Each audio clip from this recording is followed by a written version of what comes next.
All right, thanks so much. Here with Anthony DiComo of MLB.com. And, listen, it was a big day. We all knew that Pete Alonso was going to be a Met, but the Mets make it official. And then we get to talk to David Stearns about the entire process. And to me, Tony, the one takeaway from the David Stearns press conference is that meeting that was had in Tampa Bay between Scott Boras, Pete Alonso, David Stearns, and Steve Cohen, that really was needed to push this long process over the finish line. Yeah, and one of the things that David Stearns said that I found interesting was that both sides needed that meeting just for the Mets to be like, hey, we still want you, and Pete Alonso to say, hey, I want to come back. And I think maybe even more so from Alonso's perspective, because I do believe the Mets always wanted Alonso back at a certain price. But if you're Pete Alonso and you're sitting out there all winter, and you're reading all these things that are going on, and maybe the Mets don't want me back, it becomes very easy for that doubt to creep into your head. So to have that sit down face to face, I think everyone in their life has had a situation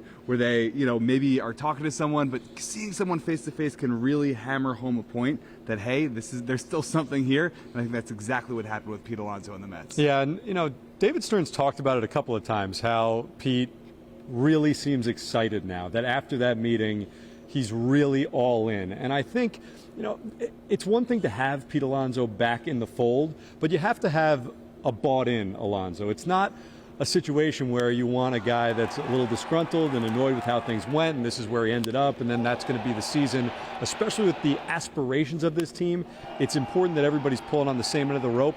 And I think, again, Pete Alonso's not the type of guy that you would expect to be too disgruntled, but it is important that, at least according to David Stearns, he seems like he's all the way there now. Yeah, it seems like he's going to be happy to be here, and of course you want Pete Alonso to be happy to be here.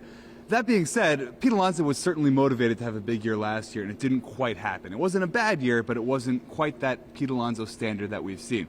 So just him wanting to be here and happy and not feeling disgruntled about everything that happened over the offseason, that's not enough. He does have to go out on the field and produce as well. Now, this final piece of news that came out of the David Stearns press conference, I don't think if you follow this team closely, it's unexpected, but it is newsworthy because of the impact that he had on the team last year. And that's Jose Iglesias. For all intents and purposes, he will not be coming back this year. David Stearns was asked directly about it and essentially said that, given the way the roster is set up, they need more flexibility in that spot, and if you have every roster spot frozen, it could get the team into some trouble. And so Jose Iglesias' return does not seem like that is in the offing now. Yeah, I think a lot of people maybe mentally kept that door open only because the Mets don't have an obvious backup shortstop on the roster. They're trying out Nick Madrigal at the position this spring, and that, along with some other younger players like Luis Angel Acuna, should be enough. It's sad because of what Jose Iglesias meant to the team, but you do understand it from the Mets' perspective. Yeah, there are some rumors down here that Nick Madrigal is working on a chart-topping hit. That is not confirmed as of yet, though. He's Anthony DiComo.